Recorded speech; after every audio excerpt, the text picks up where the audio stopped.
Timeline, 5000 ans d'histoire, Richard Fremder. Donc, le suffrage universel, comme je le disais, est proclamé. Une constituante a été désignée par élection générale pour le mois de mars 1848. Et pour le coup, Jules Grévy est en retrait, encore une fois. Il déteste l'insurrection. Il n'aime pas le peuple, si vous voulez. Le peuple ne doit pas avoir raison dans la rue, j'y reviendrai. Et malgré son retrait de l'actualité révolutionnaire, il reste quand même une personnalité connue du monde républicain. La presse de droite, en plus, le traite de communiste, ce qui, évidemment, dans la bouche des bourgeois, c'est l'injure suprême. Vous voyez, c'est pareil, les temps ne changent pas, c'est la même chose. Quand vous voulez abattre l'ennemi, forcément, vous le traitez de tous les noms, notamment de ça, d'extrémisme, si vous voulez. Le nouveau gouvernement, qui n'est pas encore le gouvernement de Louis-Napoléon Bonaparte, on est en pleine transition, voulait avoir en province on dirait des préfets, mais avant c'était des préfets, donc on ne peut plus les appeler préfets, et donc il voulait des missi dominici, des envoyés du maître, parce que ça c'est le système de Charlemagne, et ces préfets vont prendre le nom de commissaires, dont la mission est d'assurer la transition entre les deux régimes, de faire respecter l'ordre et aussi d'installer des hommes sûrs dans l'administration et dans les mairies, donc si vous voulez, au niveau local. Et Jules Grévy est parfaitement désigné pour assurer ses fonctions dans son département, le Jura, un département qu'il connaît bien. Alors, c'est un département de petite localité. Quand il arrive en 1948, les 10 villes qui ont plus de 2000 habitants, c'est Dole, avec 10 000 habitants, Lons-le-Saunier, Salins, Arbois, Poligny, Saint-Claude, Champagnole, Moret, Saint-Amour, Orgelet. Il faut rappeler aussi que la même année, Besançon compte 30 000 habitants, Dijon 32 000. Vous voyez, c'est ce type de petite localité encore à l'époque. Et sur 4 000 conscrits, vous en avez 3000 qui savent lire et écrire, c'est vous dire un petit peu également le niveau. Et son arrivée ne passe pas inaperçue. Il est escorté jusqu'à la préfecture, on chante la Marseillaise, c'est l'enthousiasme général, de toutes parts retentissent les cris de « Vive la République, vive le commissaire ». Alors évidemment, tout ça, c'est un petit peu excessif, comme d'habitude. Et lui, il est trop malin, trop finaud, si vous préférez, pour se laisser circonvenir. Il a bien compris, encore une fois, c'est un homme de la terre, c'est un homme local. Il a les pieds sur terre, justement, et il arrive précédé quand même d'une réputation de bon républicain modéré, qui n'a pas participé aux journées révolutionnaires, mais qui a toujours marqué son opposition au régime monarchiste précédent. La première chose qu'il trouve sur son bureau, quand il arrive, quand il prend ses fonctions, c'est une avalanche de dénonciations. Et évidemment, il les met au panier. Je dis évidemment parce qu'encore une fois, il déteste ça. Il les met au panier et il déplore l'attitude de ses concitoyens. Immédiatement, comme c'est l'homme du compromis, il va se révéler en cherchant à maintenir les fonctionnaires en place du moment qu'ils ont fait allégeance à la République. C'est un républicain, encore une fois, convaincu. Je vous ai expliqué qu'il avait grandi dans une famille républicaine. Il a la République chevillée au corps. Évidemment, ça ne va pas plaire à certains. Et à son tour, il a été l'objet d'une dénonciation qui a carrément été adressée au ministère de l'Intérieur chez Ledru-Rollin. Ledru-Rollin, qui voit ça, va envoyer pour le surveiller un commissaire adjoint, un Daulois, qui a été choisi, qui s'appelle Antoine Commissaire, ça ne s'invente pas, qui est un ancien condisciple de Jules Grévy d'ailleurs.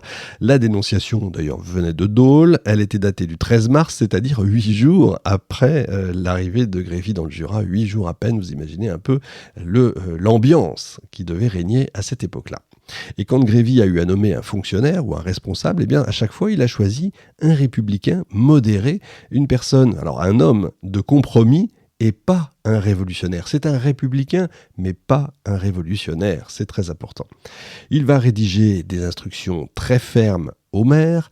Il réussit à concilier, si vous voulez, l'obéissance au ministre, à faire respecter la loi, ménager la population. Encore une fois, c'est un véritable tour de force. Et en fait, on voit là son sens de la diplomatie extrêmement efficace. En avril 1848, pour la première fois, le suffrage universel va fonctionner en France et les électeurs du Jura vont passer de 1320 à 85 000. C'est quelque chose d'important, tout ça pour élire des députés. Et vous avez une certaine anarchie qui règne dans le département pour la désignation des candidats, parce qu'il fallait 8 élus, il y avait 85 candidats pour tout l'éventail politique. On n'est pas très loin de ce qu'on connaît aujourd'hui. Il faut noter encore une fois que 30% de la population est illettrée, d'où l'importance des conseilleurs. Ça, c'est peut-être quelque chose que vous ne connaissez pas. Les conseilleurs, c'était des personnes qui se tenaient à l'entrée des bureaux de vote pour influencer le vote dans un sens ou dans un autre. C'est magnifique, imaginez ça aujourd'hui, c'est le tollé que ça pourrait faire. Finalement, les résultats sont les suivants. Jules Grévy est élu très majoritairement, avec 65 000 voix. Le deuxième, le député sortant, 58 000 voix. Donc vous voyez, il le bat très largement. En fait, il s'était attiré toutes les faveurs par son administration extrêmement habile, encore une fois. Il termine donc son séjour dans le Jura par un vote massif pour lui. Selon lui, encore une fois, je répète parce que ça aussi, c'est très important pour toute sa carrière. L'émeute doit toujours être réprimée. Le peuple ne doit pas être souverain dans la rue, mais dans les urnes. Ça, c'est quelque chose d'extrêmement important. On retrouvera ça chez De Gaulle, par exemple, chez d'autres, bien sûr. Élu, donc, Jules Grévy va remonter à Paris avec son mandat de député. Sa succession à la préfecture du Jura est assurée par un réactionnaire. Grévy arrive dans une chambre pour la première fois élu au suffrage universel. D'emblée, il est élu vice-président et ça montre que ses collègues, quand même, l'ont remarqué. C'est quelqu'un d'important. Et il ne va pas se passer un débat d'ordre juridique sans qu'il intervienne. Encore une fois, il contribue à asseoir sa réputation de spécialiste du droit. C'est très important.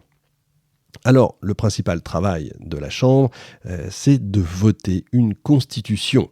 Va donc se poser naturellement le problème de la présidence de la République. Le monde politique à l'époque, c'est la mode, on va dire, c'était de se référer aux États-Unis. C'est assez amusant. Les études de Tocqueville ont fait grande impression à cette époque-là. Vous savez qu'il a écrit sur l'Amérique, sur les États-Unis. L'adversaire sérieux de l'institution présidentielle devait être celui qui, par une ironie du sort, 30 ans plus tard, allait occuper la présidence, à savoir Jules Grévy lui-même. Voilà son célèbre amendement. Je dis célèbre parce qu'il est resté célèbre. Voilà ce qu'il dit. Le chef du pouvoir exécutif est élu par l'Assemblée. Il prend le titre de président du Conseil des ministres. Il est toujours révocable. Il nomme et révoque les ministres. Vous voyez, il n'est pas pour un président élu au suffrage universel. Tout le problème de la nouvelle Constitution tourne donc autour de la notion de président de la République. Le conflit dépasse en importance tous les débats constitutionnels. Timeline, 5000 ans d'histoire, Richard Fremder.